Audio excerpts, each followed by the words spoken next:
आज tax rate देखना था कंपनी का टैक्स रेट। तो हम लोग ने आज जो कवर करना है वो कंपनी का और फर्म का जो एग्जांपल है वो हम लोग ने स्टडी नहीं किया था लास्ट टाइम। जो लोग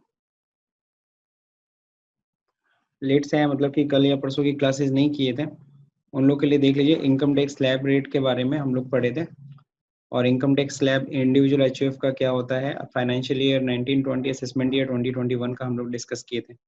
इस पे हमने एग्जाम्पल भी स्टडी कर लिया था, करीबन 6 एग्जाम्पल्स हम लोग ने स्टडी किए थे।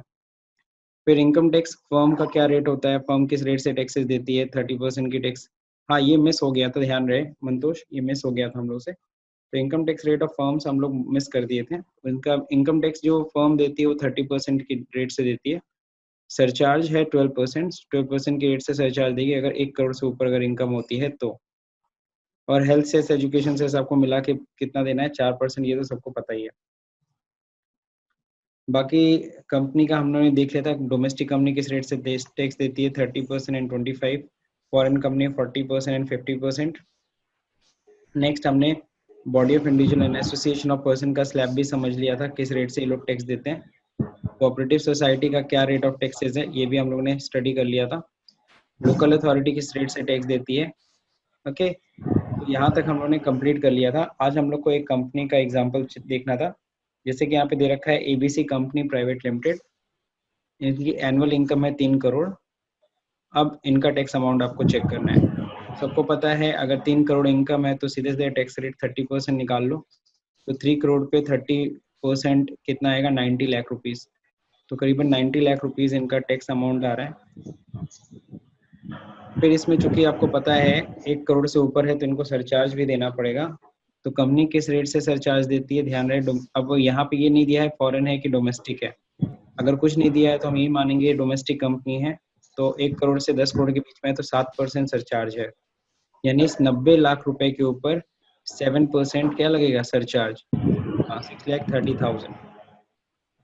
तो 6,30,000 इनकम जैसे ही ऐड किए हमने, सॉरी टैक्स अमाउंट के ऊपर, तो 90 लाख प्लस 6,30,000 आपका हो गया सरचार्ज। टोटल अमाउंट हुआ 96,30,000। अब इस पे आपको पता है सेस 4% देना, तो 96,30,000 पे 4% सरचार्ज आपका, सॉरी सेस बन जाता है 3,85,200। तो ओवरऑल जो हमें टैक्स जो पे करना है वो 1,15,200 रुपए।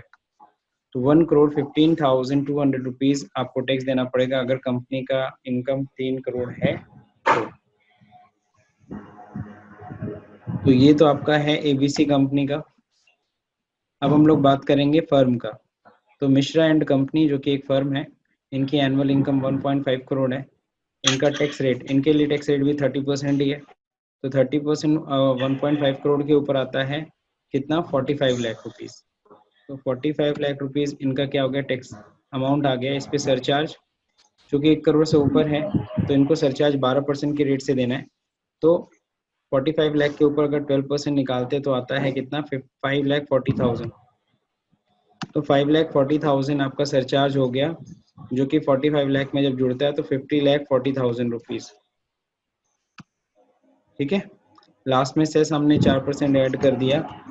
तो सेस 4% ऐड करते ही कितना आ गया, 4% इस 50 लाख यानी 50,40,000 पे 4% है, 2,01,600। ओवरऑल 52,41,600 आपको टैक्स जमा करना पड़ेगा। तो सिंपल है, कंपनी और फर्म का बहुत सिंपल है, इसमें कोई स्लैब सिस्टम नहीं है, क्योंकि कंपनी और फर्म को कोई एग्जेम्पशन नहीं मिलता है। एग्जेम्पशन सिर्फ इंडिविजुअल एचयूएफ के लिए है बेसिकली। ठीक है, तो इसीलिए यहाँ पे कोई एग्जेम्पशन का कोई इतना बड़ा केस है नहीं। अब हम लोग को एक असाइनमेंट भी थोड़ा सा सॉल्व करना था, तो मैंने असाइनमेंट आपके लिए प्रिपेयर कर रखा है। यही असाइनमेंट आप लोग की बुक में भी है, ध्यान रहे। असाइनमेंट में देखो यहाँ पे दे रखा है फिल इन द ब्लैंक्स। तो फिल इन द ब्लैंक्स करना है। Age of mister Vikas Dubey is 54 year. अब इनकी विकास दुबे की एज 54 ईयर है। अब इनका आपको स्लैब सिस्टम बताना है, स्लैब रेट क्या होगा। ठीक है, तो सबसे पहले फ्रॉम स्टार्ट किससे होता है, जीरो। जीरो से कितने तक होगा तो नील है टैक्स, अगर 54 ईयर एज है तो। 2.5 लाख सर, 2.5 लाख सर। जी हाँ, 2,50,000। तो 2,50,000 तक नील हो गया। यहाँ पे हो जाएगा 2.5 लाख रुपए। फिर यही चीज आगे बढ़ेगी 2,50,000 2,50,000, हाँ 2,50,000 से 2,50,001 रुपीज ना से लेकर जी के सर। 5 लाख तक कितना टैक्स लगेगा? 5%। 5%। 5 लाख से कितने तक? 10 लाख 10 लाख तक कितना टैक्स? 20%। और फिर 10 लाख से अबव अगर है, अबव तो 10 सर लाख, 30%। सही है ना, 30% टैक्स। जी तो ये 30%। सिंपल सा स्लैब सिस्टम है किसके लिए? अगर एज अगर 54 ईयर मतलब 60 ईयर से अगर बिलो है तो यही होगा आपका स्लैब रेट। अब हम लोग बात करेंगे अब हम लोग बात करेंगे age of mister Sanjay Leela Bhansali 66 year. अब इनका आपको स्लैब सिस्टम बताना है। 0 से कितने तक है तो नील टैक्स देना है। 3 लाख रुपए सर। सही है, 3 लाख रुपए तक कोई टैक्स नहीं देना है। फिर 3 लाख 1 रुपए से लेकर के 5 लाख तक कितना है? 5 लाख फिर 5%। 5 लाख से कितने तक 20% देना है? 10 लाख में ठीक है ना। और फिर अबव अगर 10 लाख है तो 30%। ठीक है 30%। तो ये रहा असाइनमेंट का सॉल्यूशन। अब अगले क्वेश्चन की तरफ बढ़ते हैं। लिखा हुआ है age of mister Pranab Mukherjee is 81 year. Pranab Mukherjee की एज 81 ईयर है। अब इनका स्लैब सिस्टम बताइए। 5 लाख से शुरू होगा सर। 0 से 5 लाख तक नील है, कोई टैक्स नहीं देना है। ठीक है। फिर 5 लाख 5 1 लाख रुपये से 10 लाख तक। 20%। और यहाँ पे क्या होना चाहिए? अबव 10 लाख ना, एबव अबव 10 लाख होगा। ठीक है, तो कितना टैक्स देना है? सीधे 10 लाख लिखना चाहिए ना यहाँ पे, सॉरी। ओके, 10 लाख से ऊपर इनकम है तो 30% की रेट से टैक्स देना पड़ेगा। तो किसी को इसमें कोई दिक्कत? अब हम लोग बात करेंगे किसकी? No sir. अब डी क्वेश्चन की बात करते हैं हम लोग। Total income of mister Amit is ₹70 lakh. ठीक है, rate of total income of mister Amit is 70 lakh. अगर अमित जी की इनकम कितनी 70 लाख रुपए है तो कितना सरचार्ज देना पड़ेगा अमित जी को? सर 0 रहेगा। सर 70 लाख रुपए, 70 लाख रुपीज, 50 लाख से ऊपर है तो सरचार्ज देना पड़ेगा ना। जी सर। ध्यान रखिए, हम लोग असेसमेंट ईयर 20-21 पढ़ रहे हैं। तो यहाँ देख लीजिए, आपको एक बार फिर से दिखा दे रहा हूँ जिनको भी भूल गया है। ठीक है, 10% सर। 50 लाख से 1 करोड़ के बीच 10% में तो देना। 10% सरचार्ज देना है। तो चूंकि 70 लाख की इनकम जी है तो सर। जाहिर सी बात है इन्हें 10% सरचार्ज देना पड़ेगा। ठीक है, अब देखते हैं आगे। Total income of mister Ramotar is 1 crore 50 lakh. तो टोटल इनकम ऑफ रामोतर कितना है? 1 करोड़ 50 लाख है। रेट ऑफ सरचार्जेस, सरचार्ज का रेट बताइए कितना होगा? 50%। 50% सर। 15%। 15%। 50 मतलब 50 हो जी सर जाएगा। यस 15%। सर, यस सर, हाँ 15%। 15%, बिल्कुल सही। Now rate of education cess is, education cess बताइए रेट कितना लगता है?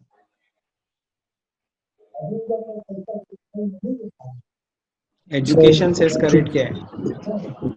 दोनों मिला के हेल्थ एंड एजुकेशन से इसकी केवल देखिए एजुकेशन यहाँ से। एजुकेशन से 2% साफ है साफ सर। लिखा है 2%, बिल्कुल सही। 2%। 2% है आपका एजुकेशन सेस। और यस रेट ऑफ सर। कौन सा सेस का 1% है? हेल्थ एजुकेशन हेल्थ सेल्स का सर 1% है। हेल्थ भी 1% है। और SHE सेस जो सेकेंडरी हायर एजुकेशन सेस भी 1%। कितना है? 1% है। ठीक है, 1%। बिल्कुल। तो ये कंप्लीट हो गया। अब अगले क्वेश्चन की तरफ बढ़ते हैं। अब यहाँ देखो क्या करना है। यहाँ कह रहा है calculate the amount of tax payable including education cess for the assessment year 2021। तो यहाँ पे 2021 का आपको क्या निकालना है? सेस का अमाउंट निकालना है। तो जब देखिए यहाँ पे क्वेश्चन में क्या क्या चीजें दे रखी है। ठीक है, तो टैक्स अमाउंट निकालना है। सबसे पहले लिख रखा है total income of mister Aakash, age कितनी है? 36 ईयर है। इज 3,45,00,000। तो 3,45,000 सॉरी 3,45,000 इनकी टोटल इनकम है, इनका टैक्स निकालना है। Total income of miss Shalini 32 year age 8,50,000 है। समीर जी की एज 44 ईयर है 12,60,000 है। Total income of miss Puja 40 year age है 70,60,000 है। Total income of mister Siddharth 50 age है इज रुपीज 1,20,50,000।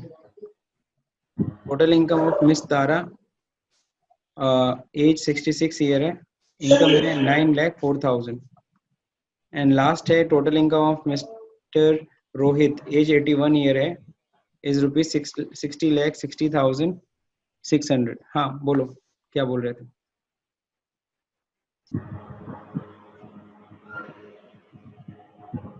कुछ बोल रहे थे मंतोष? नहीं सर।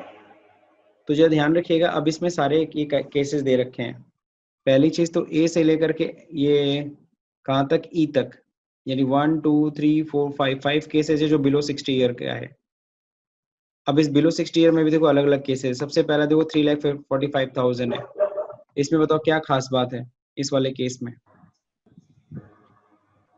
इस वाले केस में ये खास बात है कि इसमें रिबेट का आपको ख्याल रखना है, क्योंकि 5 लाख तक की इनकम वालों को 12,500 तक का रिबेट मिलेगा। ठीक है, अब बताइए 8,50,000 वाले को ना तो रिबेट मिलेगा ना सरचार्ज। 12,60,000 वाले में भी कोई टेंशन नहीं। हाँ, लेकिन 70,60,000 जिनकी इनकम है इसमें कौन सा केस बनेगा? सरचार्ज, वो भी 10% की रेट से। और मिस्टर सिद्धार्थ का जो है 1,20,50,000, इस पे भी सरचार्ज बनेगा कितना? 15%। और ये मिस तारा जो 66 ईयर एज है, यानी ये क्या है? सीनियर सिटीजन है ना? सीनियर सिटीजन है। हाँ, तो सीनियर सिटीजन का ख्याल रखिएगा। 3 लाख तक एग्जाम्पशन है। ये सुपर सीनियर सिटीजन, इनका एग्जाम्पशन कितना है? 5 लाख तक है। 5 लाख। लेकिन ध्यान रखिए 60,60,000 रुपए, तो इनको सरचार्ज भी देना पड़ेगा। ठीक है, ठीक है सर। तो ये आपका प्रैक्टिकल क्वेश्चन है जो आपको करना है, होमवर्क है, ये कर लीजिएगा ये, क्योंकि ऑलरेडी मैंने सैंपल इनकम टैक्स का कैलकुलेशन इन सभी का मैंने बता रखा है, तो आप इसको कर लीजिएगा। ना हो तो आप स्क्रीनशॉट ले सकते हैं, स्क्रीनशॉट ले लीजिए और इसे कर लीजिएगा कंप्लीट।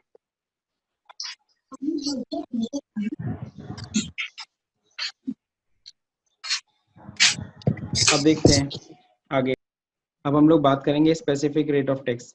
मैं एक बार जरा म्यूट कर रहा हूँ, डिस्टरबेंस आ रही है आवाज। जब क्वेश्चन पूछना हो तो आप लोग माइक ऑन करिएगा।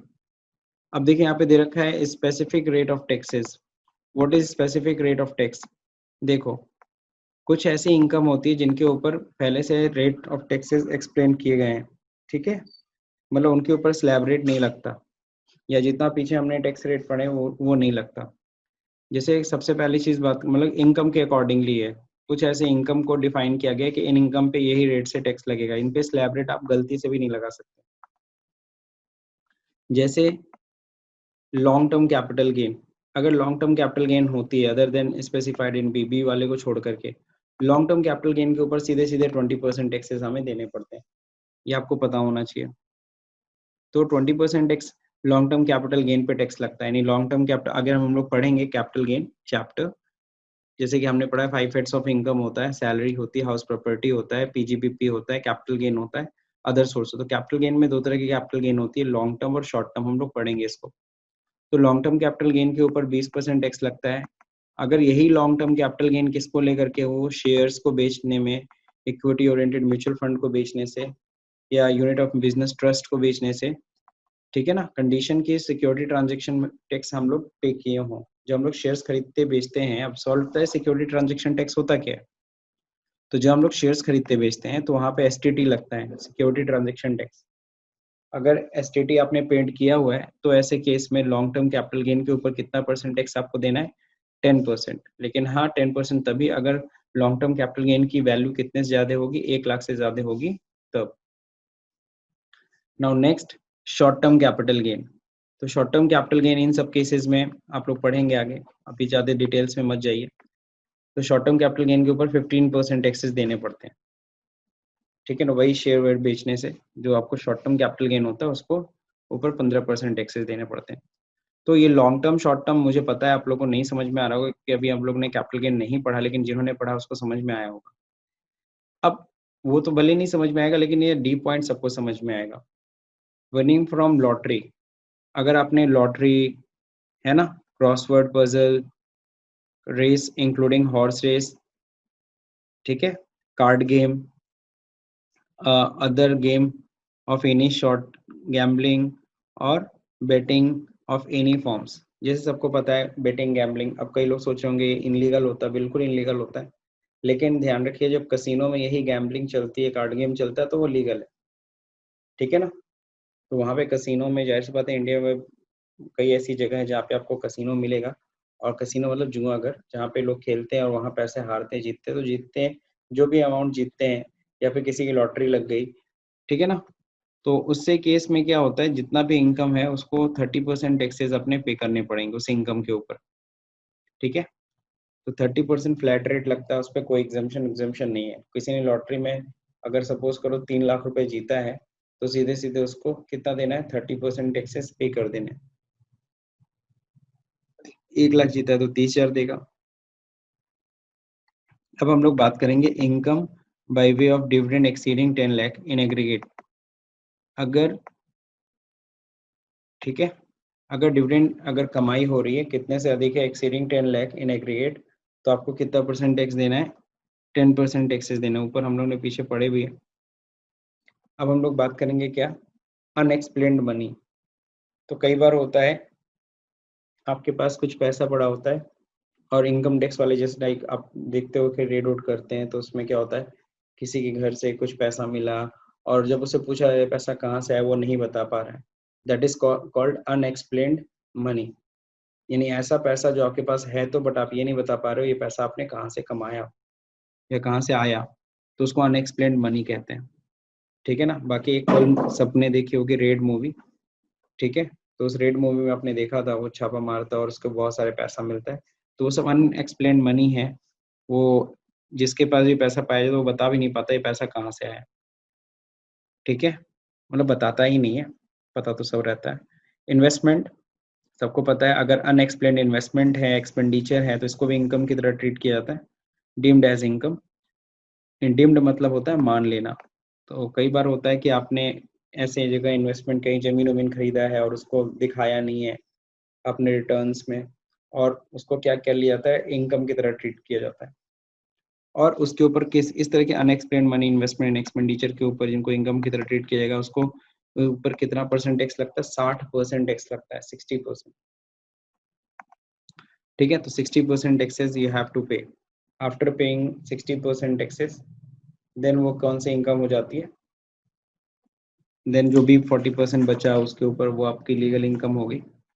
अब हम लोग को क्या पढ़ना है, ये तो हम लोगों ने टैक्स के बारे में पढ़ा। टैक्स रेट हमने किसका किसका पढ़ा, हमने सातों असेसी का टैक्स रेट पढ़ा, प्लस हमने इंडिविजुअल एचयूएफ का, प्लस कंपनी का, फर्म का हमने सैम्पल क्वेश्चंस भी सॉल्व किया। अब यहाँ तक कि हमने ये भी पढ़ लिया कि कुछ ऐसी इनकम होती है जिसके ऊपर सेपरेट रेट ऑफ टैक्स है, इसके ऊपर स्लैब रेट या वो रेट्स नहीं एप्लीकेबल होंगे जो भी हमने पीछे पढ़े। अब जो अगला जो टॉपिक है वो है सेक्शन 10। अब ये सेक्शन 10 है क्या, ध्यान रहे। अब हम लोग बात करेंगे एग्जेम्प्ट इनकम की, ठीक है। तो एग्जेम्प्ट इनकम को पढ़ने से पहले तो मैं आपको ये बता दूं, हमने पीछे पढ़ा था हेड्स ऑफ इनकम, यहाँ पे मैं आपको पढ़ाने जा रहा हूँ टाइप ऑफ इनकम। इनकम कितने तरह की होती है, तो अगर इनकम के टाइप की बात करें तो इनकम 3 तरह की आपको मिलेगी, ठीक है। तो इसमें अगर हम लोग ध्यान से समझे तो पहला हम लोग बोलते हैं क्या, पहला होता है क्या, एग्जेम्प्ट इनकम, ठीक है। नेक्स्ट सेकंड क्या होता है, सेकंड हम लोग बोलते हैं डिडक्टेबल इनकम,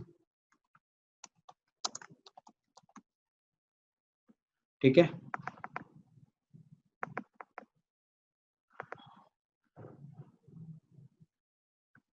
थर्ड हम लोग क्या बोलते हैं, टैक्सेबल इनकम, ठीक है। तो ध्यान रखिएगा, इनकम कितने तरह की होती है, बेसिकली 3 तरह की। या तो आप एग्जेम्प्ट इनकम कमा रहे हो, ठीक है ना, एग्जेम्प्ट इनकम जो होती है ना उसके ऊपर कोई टैक्स नहीं लगता, जाहिर सी बात है, कर मुक्त, हिंदी में इसको बोलते हैं कर मुक्त। तो एग्जेम्प्ट इनकम है, एग्जेम्प्ट इनकम जिसके ऊपर गवर्नमेंट कोई टैक्स नहीं लगाती है, और इसी को हम लोग को पढ़ना है। इसके लिए सेक्शन अवेलेबल है सेक्शन 10। तो इनकम टैक्स में जो सेक्शन 10 है इनकम टैक्स एक्ट में, वो एग्जेम्प्ट इनकम को एक्सप्लेन करता है, ठीक है। नाउ डिडक्टेबल इनकम की बात करेंगे। Now what is deductible income? Deductible income पे भी टैक्स नहीं लगता, लेकिन डिडक्टेबल इनकम क्या होती है? बेसिकली वो इनकम होती है जो पहले तो आपको अपनी ग्रॉस टोटल इनकम में शामिल करनी है, फिर बाद में आप इसे घटा करके माइनस करोगे, इस पे भी आपको टैक्स नहीं देना होता है, ध्यान रखिएगा। अब सॉल्व उठता है, एग्जेम्प्ट इनकम पे भी टैक्स नहीं देना है, डिडक्टेबल इनकम पे भी टैक्स नहीं देना है, तो इन दोनों में फर्क क्या होता है जरा समझिएगा। जो एग्जेम्प्ट इनकम होता है इसे ग्रॉस टोटल इनकम में शामिल करने की कोई रिक्वायरमेंट नहीं है, ठीक है। हाँ, लेकिन अगर आप इंफॉर्मेशन के रूप में रिटर्न में दिखाना चाहते हैं दिखा सकते हैं। तो एग्जेम्प्ट इनकम होती कौन सी है? जैसे मैं कुछ एग्जांपल आपको दे रहा हूँ, जैसे एग्रीकल्चरल इनकम। अगर कोई बंदा एग्रीकल्चरल इनकम कमा रहा है, किसान है, किसान खेती करके कमा रहा है, कल्टीवेट करके कमा रहा है, तो ध्यान रखिएगा वो पूरी तरह से एग्जेम्प्ट है, क्योंकि सबको पता है भारत एक कृषि प्रधान देश है। तो यहाँ पे किसान को बहुत सारे रिलैक्सेशन दिए जाते हैं। तो किसान अगर कोई उपज उगाता है, उसको बेचता है, उससे जो इनकम कमाता है सर, वो पूरी तरह से एग्जेम्प्ट है, क्योंकि वो एग्रीकल्चर इनकम हुई। अब कई गैलेंट्री अवार्ड होते हैं, जैसे वीर चक्र, परमवीर चक्र, उसके साथ अगर कुछ अमाउंट मिलता है तो वो पूरी तरह से एग्जेम्प्ट है। कई बार आपने देखा है कि कहीं एक्सीडेंट हुआ तो मरने वालों को इतना, घायलों को इतना कंपनसेशन दिया जाता है, तो वो भी पूरी तरह से एग्जेम्प्ट होता है। तो एग्जेम्प्ट इनकम सबको समझ में आ गया होगा, और एग्जेम्प्ट इनकम को हम अपनी ग्रॉस टोटल इनकम में शामिल नहीं करते हैं। जबकि डिडक्टेबल इनकम यानी एग्जेम्प्ट इनकम पे तो हमें कोई टैक्स देना ही नहीं है, जब इनकम में ही नहीं शामिल हो रहा है तो कहाँ से टैक्स। लेकिन डिडक्टेबल इनकम क्या होता है? गवर्नमेंट कहती है कि आपको इसे सबसे पहले एट फर्स्ट आपको जरूरत है कि अपनी ग्रॉस टोटल इनकम में पहले शामिल करें। तो ग्रॉस टोटल इनकम में पहले हम इनकम को, इस तरह की इनकम को पहले शामिल करते हैं, फिर नीचे घटा देते हैं डिडक्टेबल इनकम के रूप में, ठीक है। इसका सबसे अच्छा एग्जांपल हम लोग आगे पढ़ेंगे, एंटरटेनमेंट अलाउंस, ठीक है ना। अगर किसी एम्प्लॉय को एंटरटेनमेंट अलाउंस मिलता है तो उसमें गवर्नमेंट एम्प्लॉयज को डिडक्शन भी मिलता है, पहले ऊपर ऐड करते फिर नीचे घटाते हैं। तो डिडक्टेबल इनकम के बारे में भी हम लोग पढ़ेंगे। अब लास्ट में बच जाता है what? Taxable income. Now what is taxable income? Taxable income क्या है? टैक्सेबल इनकम जाहिर सी बात है वो इनकम है जिसके ऊपर हमको टैक्स देना है। तो इस तरह से इनकम को 3 हिस्सों में देखो बांटा गया है, exempt income, deductible income, taxable income. Exempt income, deductible income में क्या सिमिलैरिटी है? दोनों पे ही टैक्स हमें नहीं देना होता है, दोनों में ये तो सिमिलैरिटी है। अंतर क्या है? एग्जेम्प्ट इनकम को ग्रॉस टोटल इनकम में शामिल करने की जरूरत नहीं है, जबकि डिडक्टेबल इनकम को ग्रॉस टोटल इनकम में शामिल करेंगे फिर घटा देंगे।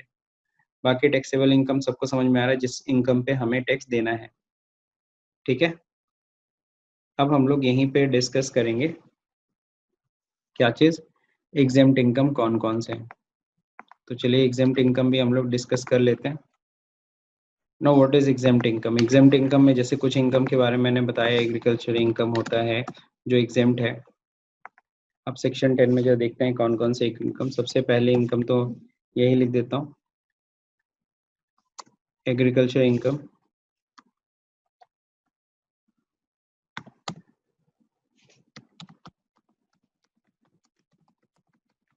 ओके, जो एग्जेम्प्ट होती है। नाउ सेकंड क्या है?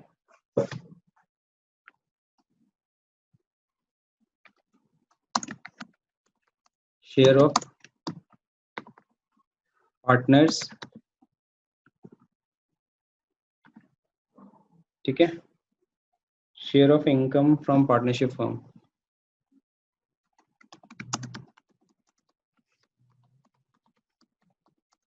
इसका मतलब समझे, जो पार्टनरशिप फर्म होती है ना, आप सभी को पता है पार्टनरशिप फर्म 30% टैक्स देती है। तो पार्टनरशिप फर्म 30% टैक्स देने के बाद जो पैसा आता है, अब वो सारे पार्टनर्स में डिवाइड किया जाता है। अब वो एग्जेम्प्ट है, क्योंकि उस पर दोबारा टैक्स नहीं जाएगा। क्यों? क्योंकि फर्म ने 30% टैक्स दे दिया है। तो गवर्नमेंट को 30% टैक्स देने के बाद जो बाकी 70% अमाउंट जो भी बचा, वो सारे पार्टनर्स आपस में बांट लेते हैं। तो यानी कि वो टैक्स फ्री इनकम है, एग्जेम्प्ट इनकम, उस पर दोबारा कोई टैक्स नहीं लगना क्योंकि ऑलरेडी कंपनी ने उसका टैक्स जमा कर दिया। Amount received by a member of parliament,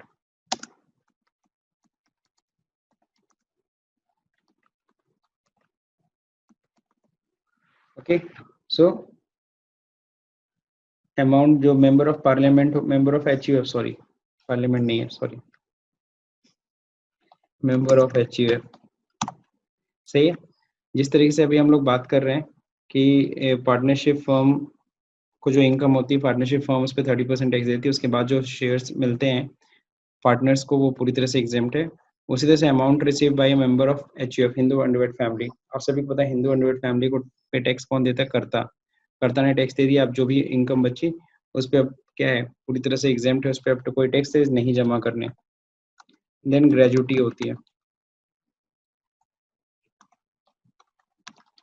now what is gratuity?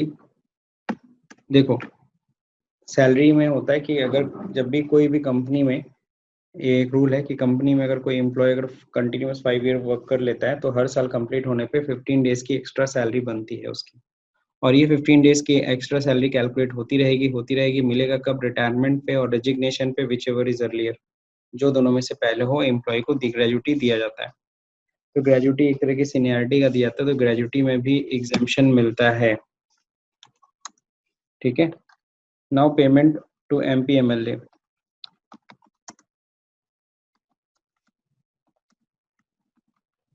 ठीक है, payment to MP and MLA।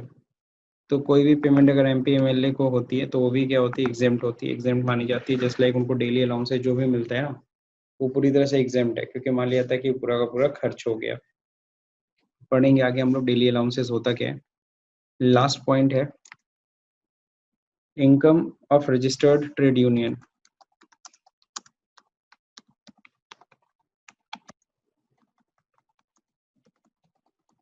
ठीक है, तो income of registered trade union, trade union समझते हो व्यापार मंडल जो होता है हर एक गोरखपुर शहर में है या फिर स्टेट लेवल पे है, तो वो क्या करती है, वो ट्रेड यूनियन जो कि रजिस्टर्ड ट्रेड यूनियन होनी चाहिए उसकी जो इनकम होगी वो पूरी तरह से क्या होती है? एग्जेम्प्ट होती है। और भी बहुत सारे हैं, गैलेंट्री अवार्ड जैसे मैंने बोला वो इसमें नहीं कवर किया गया। और क्या है, जो एक्सीडेंट्स में जो कंपनसेशन दिया था वो भी पूरी तरह से क्या होती है?